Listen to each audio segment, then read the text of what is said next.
What's happening? Thank you for coming on the podcast, man. Absolutely, dude. Very first episode. Yeah, excited to do it. And as you know, this podcast is about Western European and East Asian geopolitics and economics and how the two go together. So, what do you think about Parliament? Yeah. The CCP. And I got a lot of insights on that. I have no idea. We'll save that all for the next episode. Yeah, thanks for agreeing to do this. Absolutely, man. So the first question I have is, you were recently a co-collaborator on a very exciting project. Yeah. Started about 3 months ago. Mm-hmm. Actually, it started before that. But you were a father. I am, dude. Yeah. New father 2 months ago on the day, like in 2 days. Congrats, bro. Yeah, it's been a whirlwind, but awesome. I mean, everybody says that, right? It's been amazing, but there has really been no sleep. They all say that you're not going to get sleep. Get sleep before you have the baby, and we're like, whatever. Yeah, you really don't get any sleep, man. Every 2 hours. What's every 2 hours? You're waking up every 2 hours at night. I'm a sleep queen, man. I need my sleep. Oh, dude. Well, Yeah. Christine takes on the biggest brunt of that. Okay. I just have to, as the dude, you just kind of move around and change diapers or make things happen. But yeah, Christine's been an absolute champ with it. I can't believe it, watching her do it all every single night, day in, day out. It's pretty wild, man. Dude. Okay, so what changed, like, about your life since you are now a father? Oh man, that's a good question. Well, the cool thing is we definitely planned for it, right? So everything changed, but we also knew it was all going to change. Like, obviously, you don't get to do anything you want at any time during the day. So this is what we said is, what a luxury it was to be tired and bored during the day. like I look back on that, I'm like, I don't even know how we did that. Yeah. I have more energy now, and I'm getting way less sleep than before, and I was tired during the day. Yeah. Like, what a luxury that was. Yeah. Yeah. Okay. I'll think about that. Yeah. Yeah. Next time I'm bored. Yeah. Yeah. Yeah. There's no time. It's cool too, because in terms of running the business side of things, it's given me appreciation on time, right? It's like, if I have an hour and a half or 2 hours to do something, I have to be focused, because after that said time, I have to be helping out Christine, because she's had a crying baby for the last 2 hours or something. So it's like there's a time period, and that's all you get, and you have to be focused with that time. Before all that, maybe I'd dilly dally, maybe I'd work till midnight, maybe not. It doesn't really matter. I'll find the time. There's none of that anymore. Do you think it levels you up? Dude, yeah, 110%. Like, it gives me goosebumps thinking about it. Yeah. You have to. You absolutely have to get systems in place. Yeah. And there's a lot of butting heads leading up to it, figuring out the sleep schedule. And our baby seems a lot more like it's crying a lot more. Also, like, other people have this similar story, but some of our friends are like, oh yeah, it's already sleeping through the night, 7 hours. We're like, wow, what is that like? But yeah, I think it really did level me up in terms of just blocking out the time that I have available. I must be productive. And if I'm not, I lose a lot, because I don't just have unlimited time anymore. Yeah. Yeah. Wow. Yeah, it's cool. Yeah. It's cool. Would recommend? I would recommend. Yeah. Yeah. Okay. I mean, it's incredible. It is hard. It is hard. Yeah. Yeah. Yeah. Cool, man. Well, let's talk business. Let's do it. Yeah. So tell, what is your business?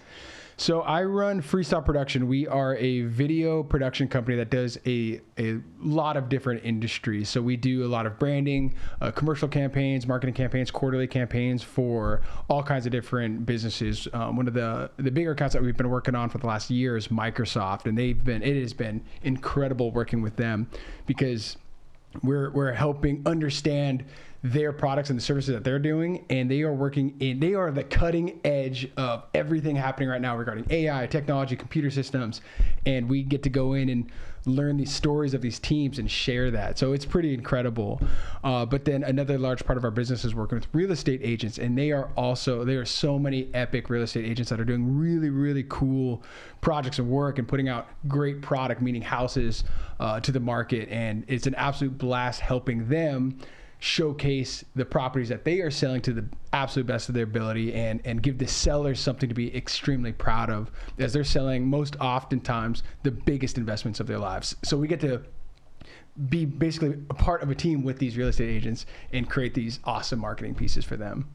And how'd you get into this? So Zach McDonald, actually, I went to college with, video it started back in high school. I mean, we went to Inglemoor together. My brother did it and I did it. I wasn't as big as Jansen. And that was back when DV tapes were a big thing. And working with tapes was just miserable. And the programs was just super slow and clunky. So I kind of dropped it. Jansen kept running with it. And then 2015, I got my hands on my first GoPro 3. Okay. So it was my first digital camera. And I didn't know anything. Did you ever use the flip camera? Remember that? No, I never used the flip. Okay. Dude, that was must have been like 2020 when I started making YouTube videos. It was just a little camera. It was like maybe $150. Yep. Digital, right? Yeah. I think so, yeah. Yeah. Once everything went digital, and I'm sure it was digital before 2015, but that was just the first time I used it. And Buddy and I went on a road trip, and I had a GoPro, and I started filming with it, and kind of just changed the game for me, dude. Yeah. Okay. And then Zach McDonald got me into real estate. Shout out to him. He's epic. Okay. So how much of your business now is real estate stuff? Percentage-wise? Yeah. I would say percentage-wise, it's like 60%. Okay. Yeah. Okay. Yeah, cool. I'll give it 60%. Okay, so you started filming stuff. I remember you were doing like weddings, right? And everything. I'm gonna adjust the audio real quick. Yeah.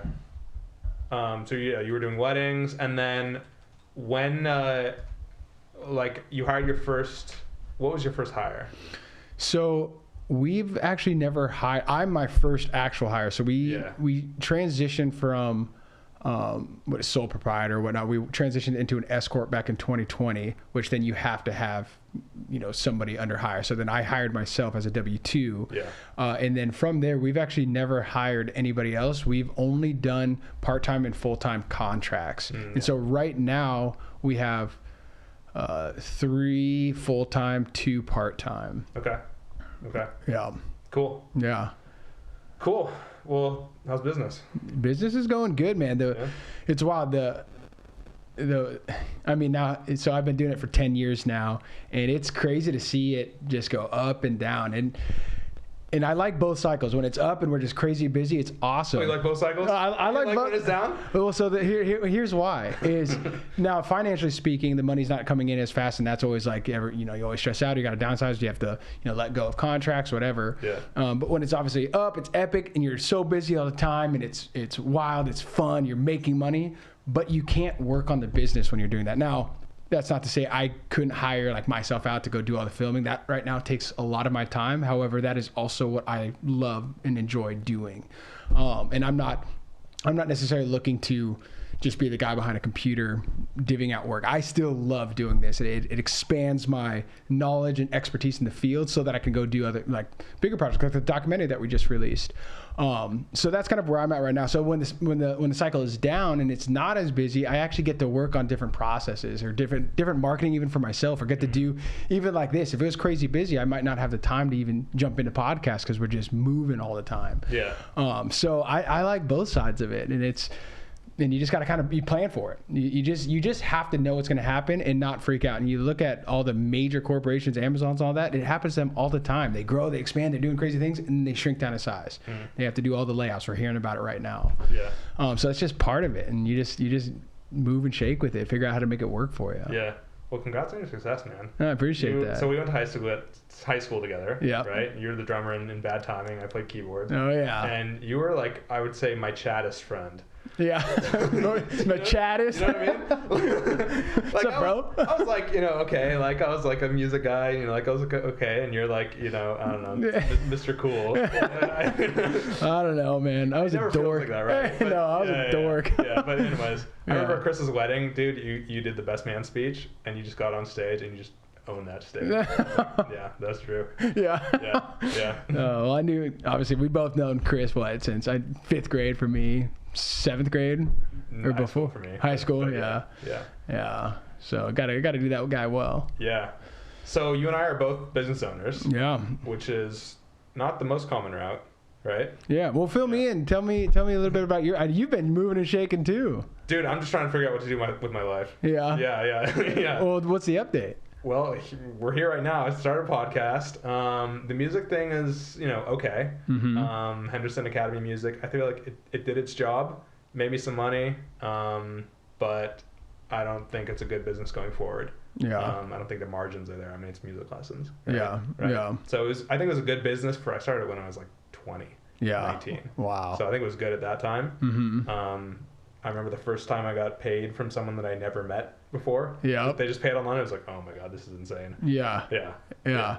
So is it still rocking and rolling right now, or is it kind of? Yeah, it's still going. It's smaller. We're Mm-hmm. just in Seattle now. We have, I think, one remote student, but mostly just in Seattle. So it's still going, but it's smaller.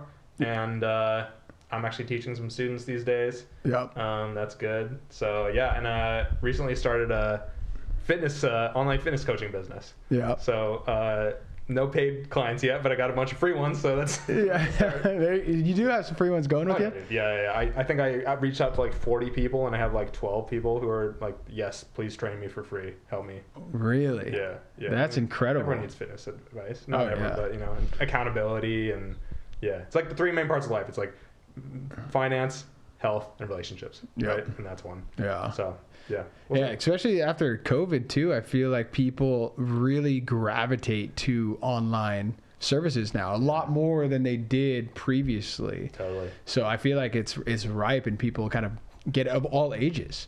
I mean, people in their 50s, 60s even know how to do things online. I don't know. COVID was a huge switch. Mm-hmm. Big switch. It still has impacted the market today. I feel like it accelerated stuff like 10 or 20 years. Pretty cool. How's COVID for your business? Honestly, it was like, I mean, saying it now, somebody will get mad, but like, hey, I was working with real estate agents. So real estate agents got classified as, what was it? Essential. Oh. And so real estate, and it was like 2 months after the fact. And so then they're like, well, we need to sell houses, and we can't sell houses without getting the media. So I guess we're essential too. So then we started to work in literally 2 months. Yeah. So nice. That year was wild. I mean, that was one of our busiest years in real estate. Nice. Yeah. All the other campaigns or marketing stuff for other companies, that really was down low in terms of, so real estate then was probably 85% of our business then. Yeah. Music lessons just tanked. In person and online. I mean, a lot of people did remote, but but then the stock market just went crazy. Oh yeah. So like my income just tanked, and my net worth just like this. It was a weird time. Yeah. It was definitely good to be in the stock market at that time. Yes, it was. Yeah. When did you start investing? So I actually started, well, my first time doing it was back in 2000, I think it was 2006, and then 2008 happened. This was when you're 16. Yeah, so my dad was helping me. Shout out to our dad. My dad taught me a lot, but he wasn't super knowledgeable in the market. The 2008 happened, everything tanked, and then it came back. I was like at E-Trade. I don't know, does anybody even use E-Trade anymore? I think so. Was that the one with the babies? Yeah. Okay. And so everything like came back, 2009, 10 or whatever, and then we pulled everything out. So then I didn't touch it all, and then I got in trouble and had to spend it and use it all anyways. So so I basically same thing happened to me. Except I was like 5 years later. First, it was like a Vanguard account. You had to put in, there's like $3K minimum. So I did that, and then that's all I put in, and then like 5 years later I had to use it on rent. You get stuck with something. So then I had to use it all, and then it came back as actually 2020 was when I jumped back in. So everything crumbled, and I got a buddy, another shout out to Michael Mixa, who's like, dude, you really need to look into this. And I was like, nobody was talking to me about it. And obviously as a business owner, you don't have a 401k, you don't have any of this stuff. And so I looked at it, put some money in, and prior to that, were you just reinvesting money back in the business, or just keeping it? I was doing a lot of saving, always planning for the next big, saving up for the next red cam, which was like 30 grand. So then I was just constantly putting money away to get these bigger tools that, for me then thought, that was going to take me to the top, whatever. Well, I mean, investing in a good business, that's like the best investment ever. It is. Right? It's very good. But the market is... there's a lot of tools in the market. And so I went through, Tony Robbins has a ton of good books out there. One of the ones that absolutely changed the game for me is called Money Master the Game. I've heard of it. I haven't read it. No, it's phenomenal. It's like 700 pages. But that was the first book I read. He's a billionaire now, I think. Yeah. Oh, yeah. Yeah, he's got his own island and stuff like that. But after that book, I went through, I just deep plunged. I think I got like 30 books over there that are just all about it. And I just ate it up. I couldn't stop reading about it. And finally just... about investing or finance? A lot of them are investing. A lot of them, there's like 6 of my Tony. Benjamin Graham's a huge one too. The Intelligent Investor. Intelligent Investor. Grant, Yeah. So a lot of cool stuff. There's it's a tool. It's a tool to make money, and now understanding it, it's incredible. You can literally draw income. It's just incredible. It's free money. Yeah. It's wild. Yeah. Okay, so what would be your biggest investing tip? Investing tip? Yeah, for say someone who is a little younger, they have, I don't know, a couple hundred or a couple $1,000s to get started. Mm-hmm. What would you say? So every single book, anybody is going to tell Financial advice, right off the bat. Financial advice. Here it is. I mean, easiest thing, S&P 500. Bet on the U.S. The U.S. is always going to progress and do better. And so like 10% a year or something. Yeah, that's like the average. But just statistically speaking, that's just the safest thing you could do, and it's just the absolute best thing you can do outside of maybe buying real estate, which I haven't done. But just get your money in there, and then you start finding out. Then read everything you can on it, because you start finding out that money's really, I don't know if this is right to say, money's not to be spent. It's meant to be invested, and then you spend what that money makes you. And then so but it takes up to a certain, you don't feel it until it gets to a certain point. And then once it gets to that point, then you're like, oh my gosh, that means every money that I make, I invest, and that money actually makes income from different avenues. There's tons of different tools that you can use via the market or via other ways to withdraw actual W-2 income, right? Then it's like, it's a game changer. Yep. You're spending money that your money makes, not what your hands and blood, sweat, and tears make you. Well, that's step one, right? Work with it. You got to get the money somehow. Yes, and then read about it, and then understand and see that money's a tool. Yeah. Try to figure out any way that you can to find that mindset, and it will change your life forever. Yeah. Yeah. So the last couple of years, I've been doing a lot of music stuff. Like started making electronic music, doing piano stuff. My income has been very low. My net worth is going up. Yeah. Because it's all invested. Because it's all invested and it's growing. Yeah. Yeah. Now, inflation is a thing, right? So, but yeah, investing. I think I've read probably a little less than you, but same thing. I bought a few individual stocks, but mostly just index funds, S&P, QQQ, NASDAQ. So, yeah. It's incredible, man. Yeah. Did you ever read The Richest Man in Babylon? Oh, yeah. Okay. Phenomenal book. Yeah, I read that a while ago. Yeah. Yeah. Put 10% away. Whatever you do, whatever you make, just get 10% of it away. 10%? Yeah. Okay. Yeah. Okay. Oh. And if you do that, then you spend they had the percentages broken out. It was 40% on necessities, whatever it is. But 10%, if you stuff 10% away right now, starting now, your life will be changed. Yeah. Yeah. So young guys, start investing. Make some money from your money. It's huge. Yeah. It's huge. Okay, so back to business. Where do you see your business going in the future? What's your plans? That is a good question. I see. We talk about this all the time. As business owners, I'm sure you've experienced this.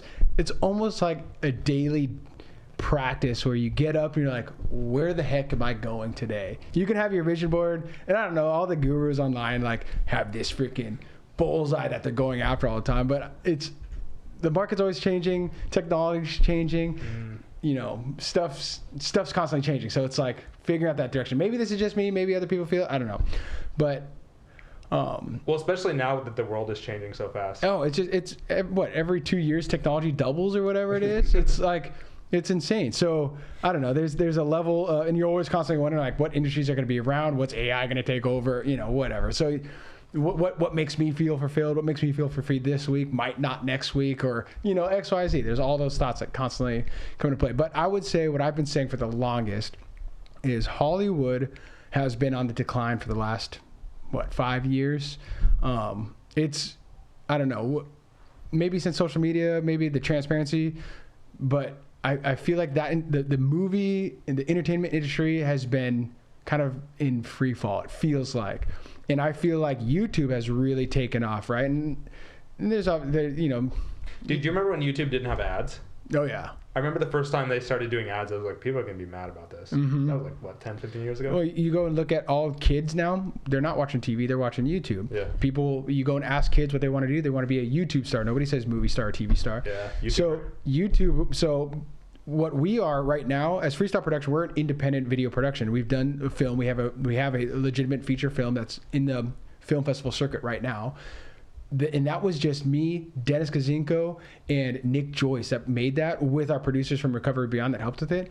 And we made a feature film. So with Hollywood kind of in decline, I think, and YouTube on the rise and everybody's watching YouTube, it's the independent creators and video production companies that are going to be the ones that makes the entertainment for people. You know, that's my dream. So I want to be the middle finger to Hollywood and be the people that actually create the things that people want to watch and creates impact, and be the inspiration that Hollywood is not doing right now.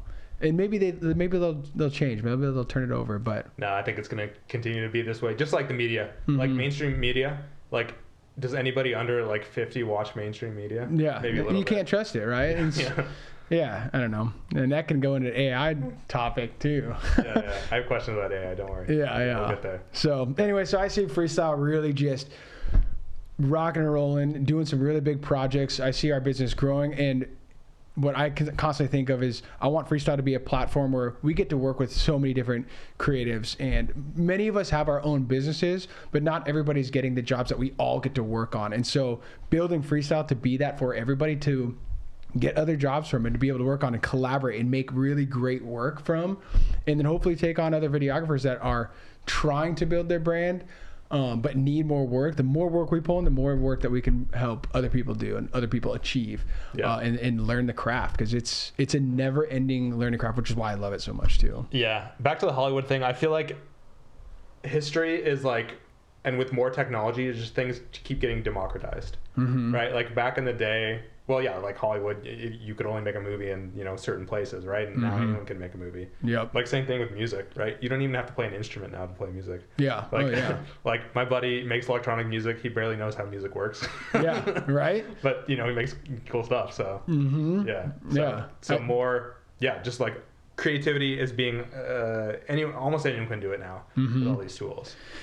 Well, that brings up the point where I think with AI specifically, I think AI is amazing. I think that it's such a phenomenal tool, but I think the pendulum is going to swing too far one way where we rely too much on it. And if you think about it, look at why are we so upset with Hollywood and Marvel movies, because they're cookie cutter. They're the same freaking story over and over and over again with different characters, and we're bored of it. We're tired of it. Well, AI is basically taking what's already been creating and regurgitating it, right? And so again, it can get you 80% a whole lot faster, but if we rely too much of it, then it's going to just be the same things that we're already seeing already. For now, until it can have its own thought and create something fresh and new. AI is still new. But yeah, and I think it could potentially get there, but that's why I still think it's, if you rely too much on it, and honestly, I see this play out often right now, where people, and I just made a script the other day from ChatGPT for a home that we sold, right? And it was good, but then when we got on set, we had to change it up to actually make it be for the person saying it, right? Yeah, it's like a helper. But you see the people that just go 100% off ChatGPT, and it's almost like you can feel it. And then obviously right now you see the ads where it is people that is AI that's talking, and you can feel it. I know a guy who messages girls on like Hinge with AI. He has an AI assistant. Yeah. So, and I've seen those, and they're actually great. Those messages that it comes up with. I bet they are, but then when you rely too much on it, and you meet your person. You get in person? Exactly. Hey, sorry. Yeah, that's not my humor at all. It's something that shouldn't be relied on 100%. But I will say it breaks down the barrier. Starting is one of the hardest things you could ever do. Using AI just to break down that first hurdle, incredible. If it can get you just on that launch pad in the right direction, and then you work from there, phenomenal. You just took out one of the hardest hurdles you can get. You come up against. So have you been following the robot thing at all? Which one? So just like all robots. So like some people think they're just going to be robots in everybody's home in like 5, 10, 15 years. Is that Tesla? Or, yeah, they have one, and then just basically a lot of companies, there's a couple companies, basically you put AI in a robot, and then you lease it out for like, I don't know, $300 a month, and it just does all your chores. Yeah, social robots. We actually interviewed the company, Kawasaki has one, and so we interviewed Kawasaki about their social robots. Social robots, okay. Yeah, pretty wild. What'd they say about it?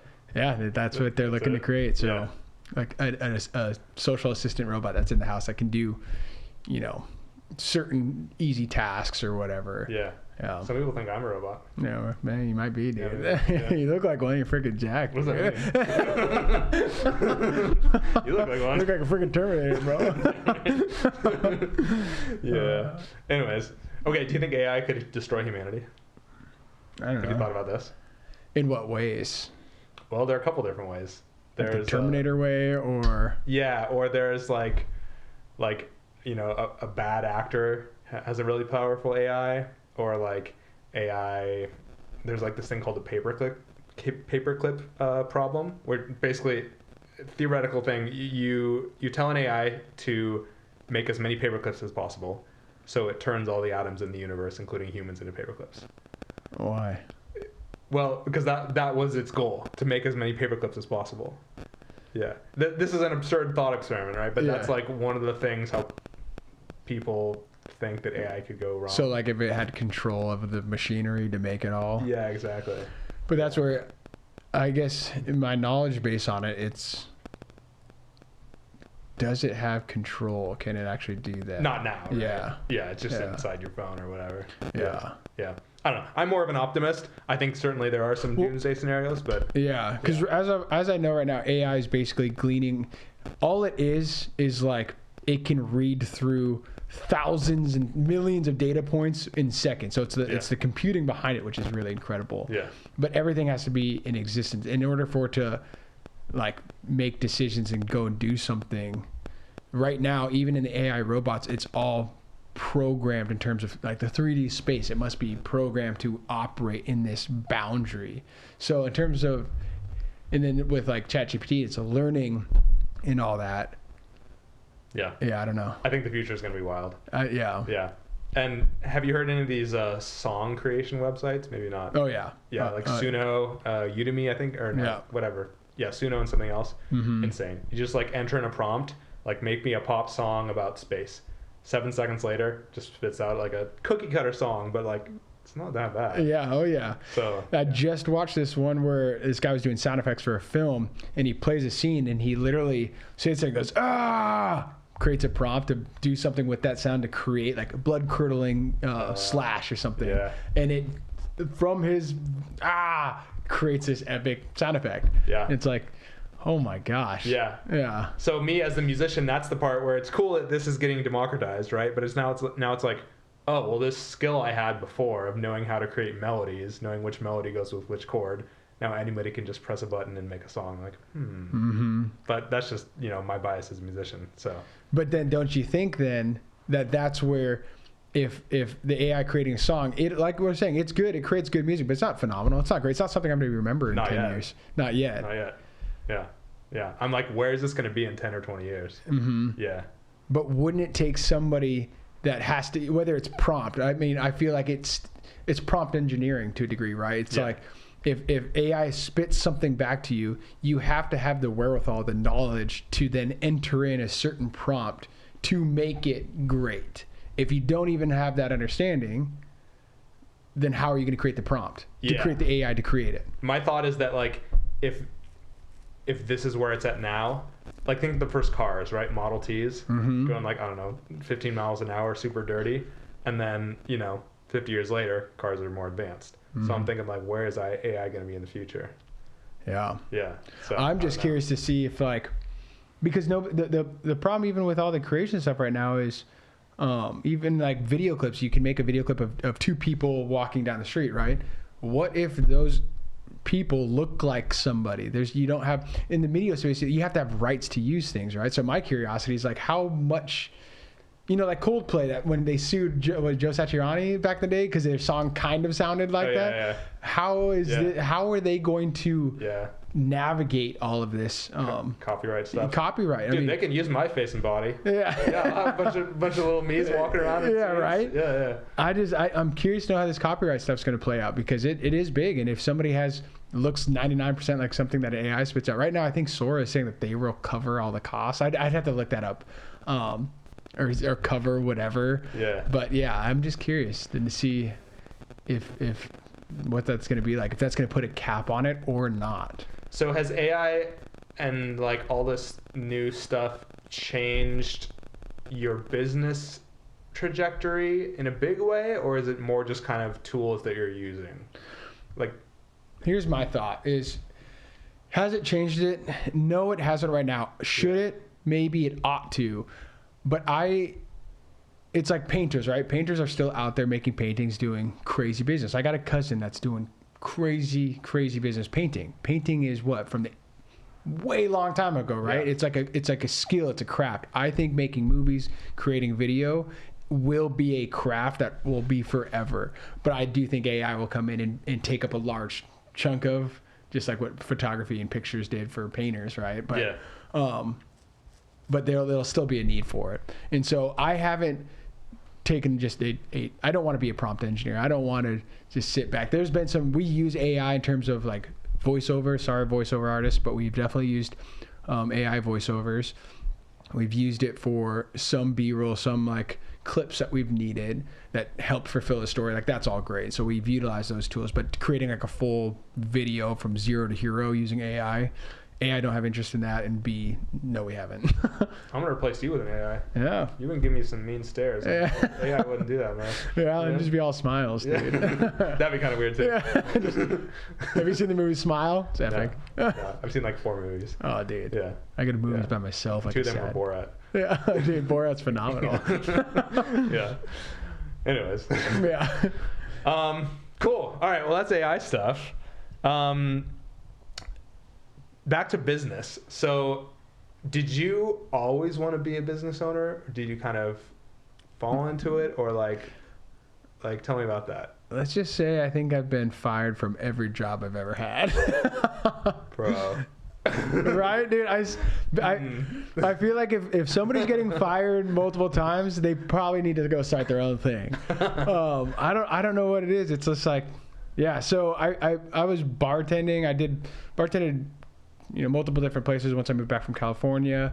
I feel like I was always doing my own thing. In high school, I was doing like landscaping every summer with Luke Swenson, making a few $1,000 in a summer in high school, which was great, right? Yeah. But I don't know. Does anybody think they're a business owner until they're active? I feel like you're just like, you're doing something on your own. You're making some money. Now you start making some more money. Now all of a sudden you're a business owner. You have an LLC. Yeah. It's like, I don't think I was like, I'm going to be a business owner when I grow up. Yeah. It naturally happens that way. Yeah. It's kind of the same for me. Like I started teaching piano in high school. Yeah. And that was also good money for the time. Mm-hmm. And then when I was in LA, it was like either go work at Guitar Center for minimum wage, or just build my piano lessons business. Yeah. It's like no brainer. Yeah. Yeah. Yeah. So then right there, it's like you have a decision. I feel like it always gets that. It gets to like, okay, now you have a decision. Yeah. You just do the dang thing and start the business or not. Do you not like being told what to do? Did you have trouble with authority growing up? It's funny because yes, I did 1,000%. Now I don't have it when clients are telling me what to do. I'm always solving problems or whatnot. It's because I feel like when somebody's telling me something, I would find a better way to do something, but it's not what was trained or taught or something. And so then it was told not to do something in a different way. And I would just be like, dude, what are we doing here? I'm doing something that's wasting my time now. Yeah. And I would almost like self-destruct. I would just get bored or just like annoyed or, yeah. Yeah. Yeah. You too? I think so. I don't know. I think I was maybe fine with authority, but maybe not. Bad answer right now. Yeah. Yeah. I mean, I remember the bosses and managers I liked. It's not like I was a complete, asshole about it all the time, but it's just, the job thing. I think for me, it was more about just, that's how I could make the most money. Mm-hmm. I mean, I didn't have a college degree. No skills other than, I don't know, like piano skills and people skills. Mm-hmm. What else do you need in business other than like a plan, a skill, people skills, and determination. Yeah. Exactly. Yeah. So, do you remember the day that you quit your job? Dude, I never really had that many. I probably had even fewer jobs than you because I started teaching piano in high school. Oh, okay. So yeah. And I had a couple. I worked for a moving company for maybe a month total, but that was honestly just to get more money for ads for my business. Yeah. Still doing the business at that time. Yeah. So I never really had a job for that long. Yeah. Yeah. Yeah.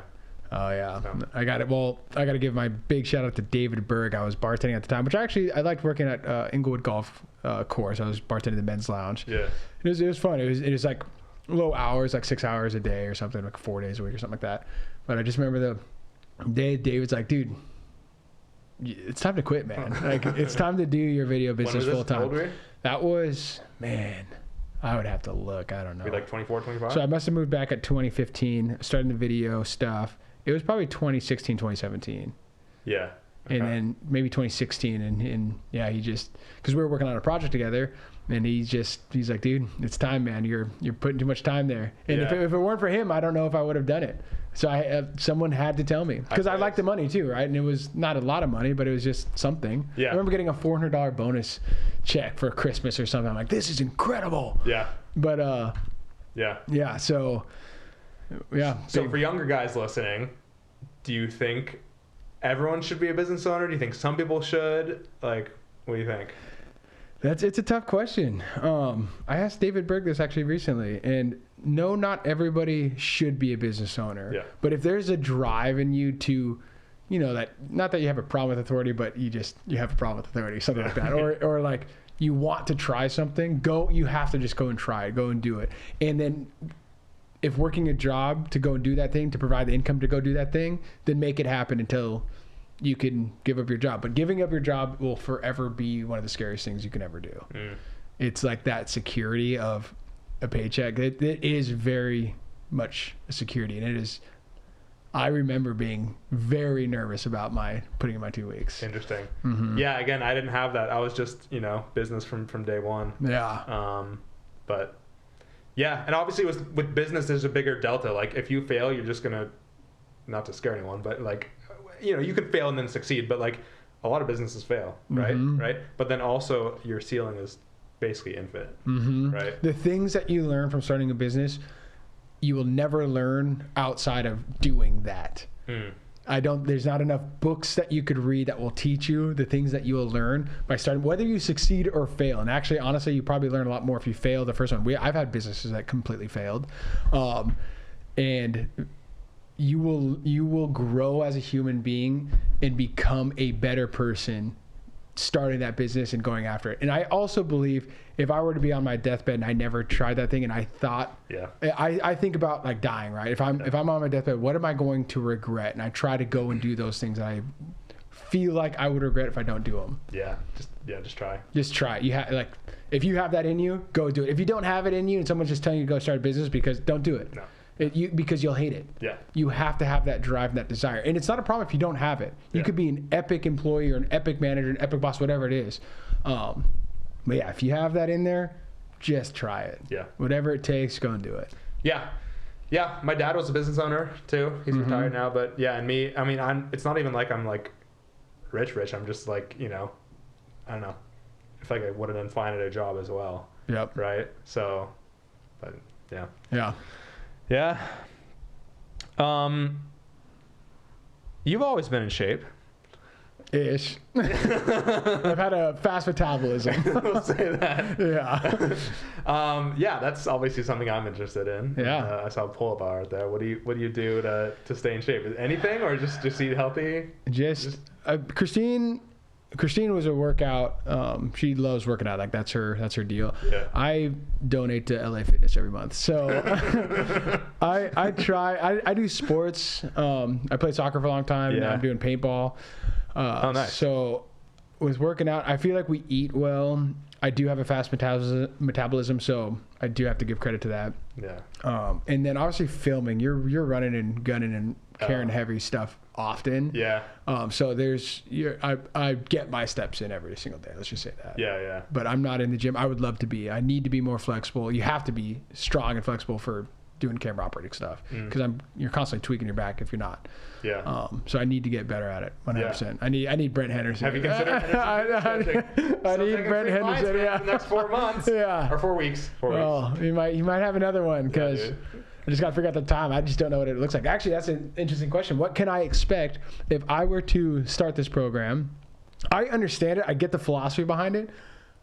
But still, a barrier of mine would be like, well, what's the expectation?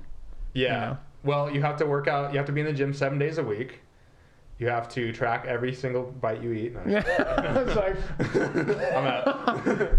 No, I mean, you have to come to someone where they're at, right? So if I were to coach you, I would probably put you on if you wanted to go to the gym, I would say 2 days per week, full body. Okay. That's all it takes for like 40-minute workouts. Yeah. You can do all your muscle groups, in one workout. Just get in, get out. You mentioned you, as a father now, you have to be systematic and efficient with your time. Yeah, same thing in the gym. Get in, get out. Or even just at home stuff. Like, just do twice a week pull-ups, like 3 sets of, however many pull-ups you can do, 3 sets of push-ups, maybe body weight squats, but those suck. Have you ever done those? No. Yeah, they're not fun because you have to do a bunch of reps. Yeah. Yeah, so I don't know. Just 2 days a week, do like 3 sets of push-ups, 3 sets of pull-ups. So is that what you're doing with the clients that you're working with right now? Do you basically meet with them and figure out a plan based on their situation to help maximize whatever opportunities they have to create a plan for their workout Exactly, routine? yeah. And it goes from everything from just like beginners doing like 2 days a week. I give them that program. I just say stick to it. We give them an app, a free app, Heavy, so I can see their workouts. Just do that. All the way to people who are a little more advanced, like more bodybuilder type people, and I just give them some guidance. Yeah. But yeah, with fitness, like you can get a lot out of a little as far as time. Like it's just painful. Yeah. Right. That's the main thing. Yeah. But even if you only have like half hour twice a week or 20 minutes, just like 3 sets of pull-ups, that's gonna be painful and good. Yeah. So. And part of it's having the plan too, because it's like, I still do all the same workouts that I was doing back in high school, right? Like all the, the freaking curls, the shoulder raises, or whatever. So I only do what I know. And I know I can go on YouTube and watch it, but then when I'm in the gym, looking at them people around, I just end up naturally going back to just what I know. Yeah. Jogging for 10 minutes. Yeah. Doing some bench real quick, whatever. Yeah, nothing wrong with bicep curls and lateral raises. What I would recommend, so those are isolation movements, right? Yeah. So they just work basically one muscle. Yeah. Bicep curls is biceps, lateral raises is your delts.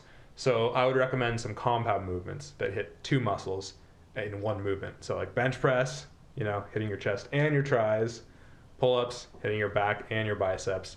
So they're basically like a little harder in some ways because you're doing more muscles, but more bang for your buck, back to the efficiency thing. Yeah, interesting. So, yeah. I even have not thought about the whole compound. It's like that bench does too, but I end up going, you don't think about it. Yeah, right. Yeah. Interesting. Yeah. So yeah, life advice for younger guys. We talked about a little with investing in business, but I want you to think back to, let's say, your 20-year-old self, or even younger. I'll give you 2 things. What are some things that you did that you are really happy that you did, that you're like, thank God, 20 or 25-year-old Drew, thank you. My life is much better now because I did this. And then what is something you would go back and tell yourself to do, and something you would tell other people to do? Didn't see that one coming, did you? Can I start with? Okay. Yeah. Either order. Okay. Yeah. I'll start with what I'm excited about. Being very social, I am excited that I invested a lot of times in developing the friendships and relationships that I have now to this day. Because it's those relationships that have helped me through some of my lowest lows that I've had through my 20s and in my early 30s. And it's funny because all the gurus talk about, it's like, you're going to have friends now and then you're going to lose those friends because they're not in the same headspace as you. You got to move to the next friend. It's like, they're not on your level. They're not on your level, so ditch those friends. I'm like, I don't know. I'm not on a war path of just losing all my friends just so I can go make more money. That's not a fulfilled life at the end of the day, right? So I'm very, very glad that I invested in a lot of time and developed the friendships that I have. I hold them very, very close to me. And honestly, all of my elementary school friends, we still get together and we still talk to this day. That's cool. I mean, you and me, being in a band back in high school, and we're still talking, we still connect. And now we get to connect on business, which is epic. Yep. And people grow in different time periods. Maybe my friends aren't doing anything business related, and then 5 years later they are. Now we're connecting in that way. So I don't know. I'm very excited and glad that I had that time with them. I think what I would tell my younger self, if I could, is it would go back to the investing game. I remember working with, especially when I was bartending and filming back when I was doing weddings and all that kind of stuff, started freestyle, which is 10 years ago now, even mid-20s, is I was just making enough money for beer money. And that's all I cared about. I had all my buddies living in a house with me.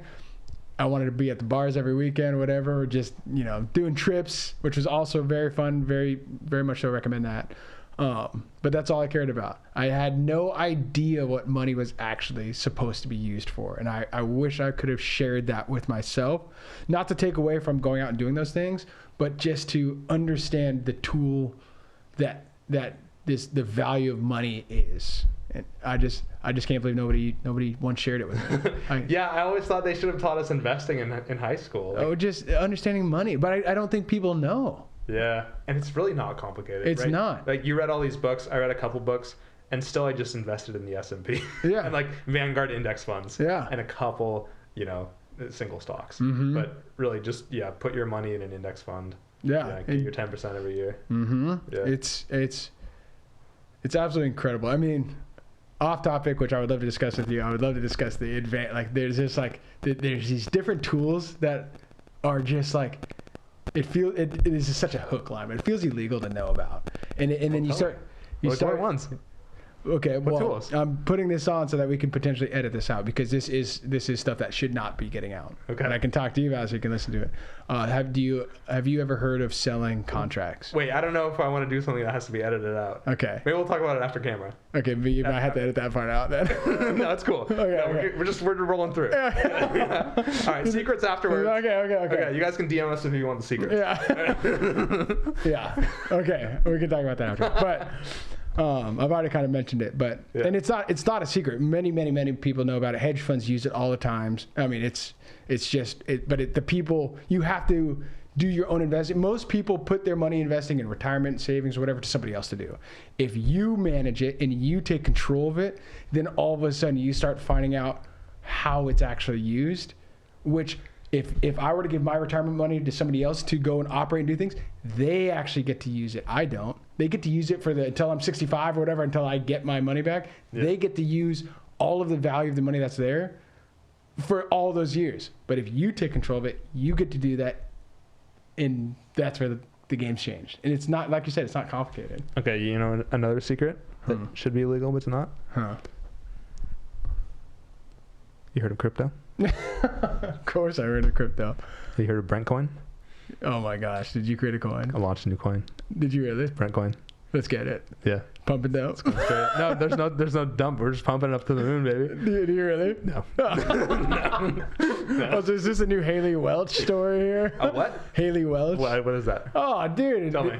Yeah, do you so TikTok is this chick that was like she went viral for saying spit on that thing. Haktua. I don't know her. She created a coin, and it was a pump and dump situation, and like she made a ton of money off it. Her team made a ton of money, and the team that helped her make the coin like basically bailed. There's a whole investigation going on. She's been off social media since this happened. It's been wild. Dude. Well, yeah. I was gonna say good for her for capitalizing, but wait, her team basically robbed the money. So basically, they were marketing it, talking about this Haley Welch coin, whatever, the Haktua coin or whatever. Yeah. So a bunch of, I don't know who would invest in this. Like, stop making it hard for you guys. Why would you invest in something like this? But anyways, a bunch of people invested it, so it's skyrocketed, and then her team and but she wasn't really included, so it was all behind her back. They basically dumped it, sold all their tokens or whatever, and took a bunch of money, tanked it, and everybody else was holding back. Yeah, don't buy meme coins, you guys. This is not financial advice. Yeah. I don't know. Are you a crypto guy at all? I'm not, and I can tell you why. Tell me. So when you start investing in the market, debt. Everybody talks about debt. We do not need to talk about this because it is unless you know about it, it's very, very dangerous. But a tool that the market gives you is using debt. What happens is if you invest in crypto is not seen as a security. So if I invest $100,000 in crypto, I do not get my value of the $100,000 that's sitting in crypto. The brokerage, Robinhood, Fidelity, whatever, they're not going to give me the value from that. It's like, it's speculating. Because it could go to $20,000 tomorrow, right? Nobody knows. So, but if I have $100,000 S&P 500, I can use all of that value, and they give you like 50%, to go and do actually money-making moves. So I don't touch crypto because it doesn't give me the value that I need. You mentioned buying crypto through like Vanguard or whatever, but there's also just buying it directly, right? Like buying Bitcoin directly. Well, it doesn't matter how you buy it. It's just, and again, this goes back to how I now operate money. And crypto does not give you that flexibility. It's just merely a rise and fall with the tide, and whatever happens, maybe you become super rich, maybe you don't, maybe you have to wait for 4 years for the next cycle, whatever. So if you want to play that game, that's sweet. I'm sure a lot of people have made a lot of money. Very cool, very cool. But my main game is like, I want to create monthly income. I want to get to a point where my wife doesn't have to work, and I'm creating it from money I'm not working with my hands to go and make. That's the bar move. That's what I want. That's my dream. Yeah. I mean, $10 million, is that cool to have? Sure, but what are you doing with it, right? But if you had a monthly income of $5,000, $6,000, $7,000 a month, your wife doesn't have to work, that's a dream come true, and I get to build the business doing what I love. Yeah, I also don't have crypto. I wish I had bought Bitcoin back in the day. Do you have it? Yeah. I know a lot of people that do have it and love it, and dude, I knew somebody that, anyways, I remember it. Someone who got in early? Oh, yeah. I didn't get in early. Yeah. Oh, yeah. Yeah, well. And it's cool, but what do? You have to just sit on it. And so that's the problem is You like, can sell it.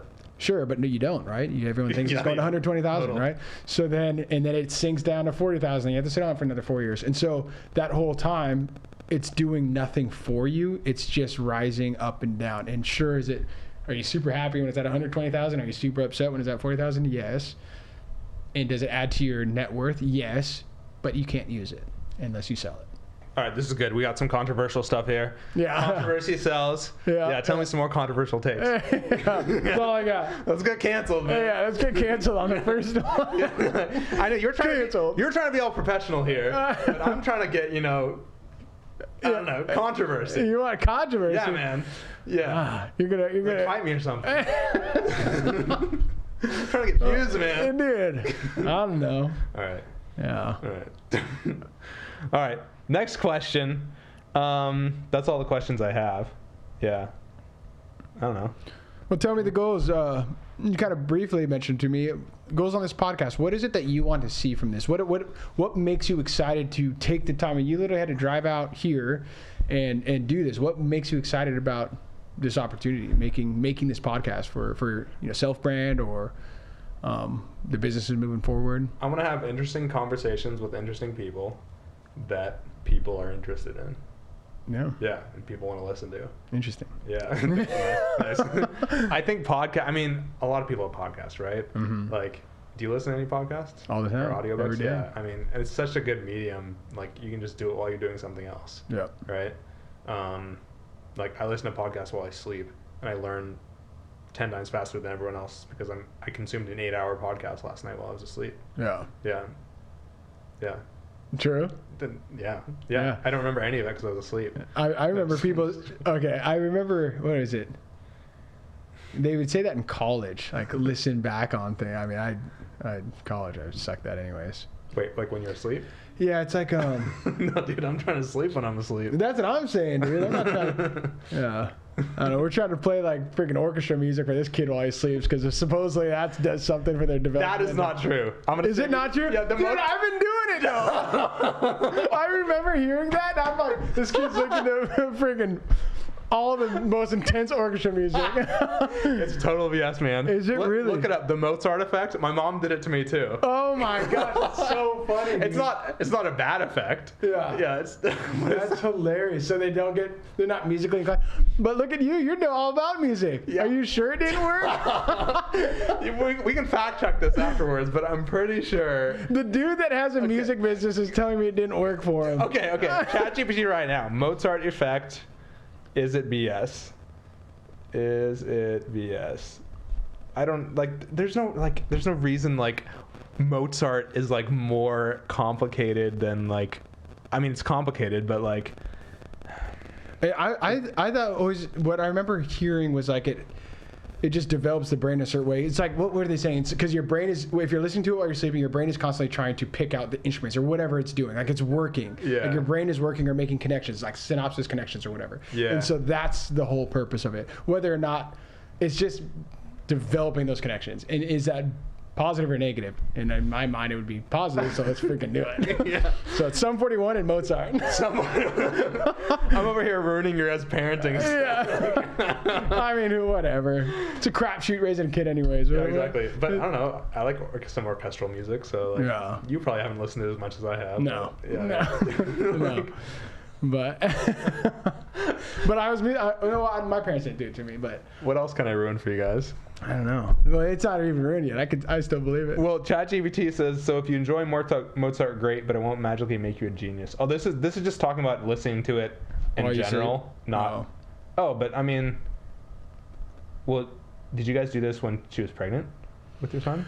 We played music for not like Mozart or anything. Yeah. But Yeah. she claims that because I would sing this stupid song to her while she was pregnant. Yeah. And we sing it now, and I can't see it, but Chrissy's like, "Oh, he recognizes it." I'm like, I don't know, but but she's like, "No, he does." So I question it, but Okay. I don't know. All right.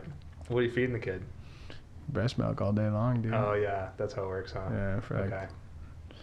that's why she's up every 2 hours doing the thing. You gotta get some protein shakes in there, man. Yeah. I do protein shakes.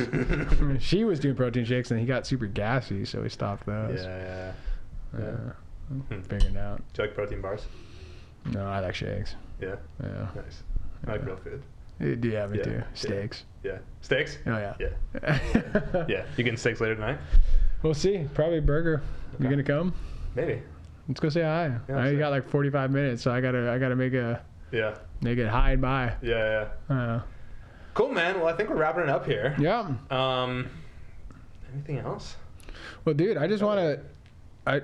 I really appreciate that you took the initiative to, suggest this and make it even happen. It's something I love doing. I love talking, and the fact that you pulled it together, created the questions, created the conversations. I think if you do this with other people, you're a very good communicator. You're very good at taking genuine interest in what other people are talking. So I commend you for doing this. And yes, there are a ton of podcasts out there, but it's whether this gets 1 view, 10 views, or 100 views, this was an absolute blast for me. So thank you for making it happen. And dude, stoked to see the other stuff that you do. Dude, thank you. Yeah. It was a pleasure. Right on. All right, man.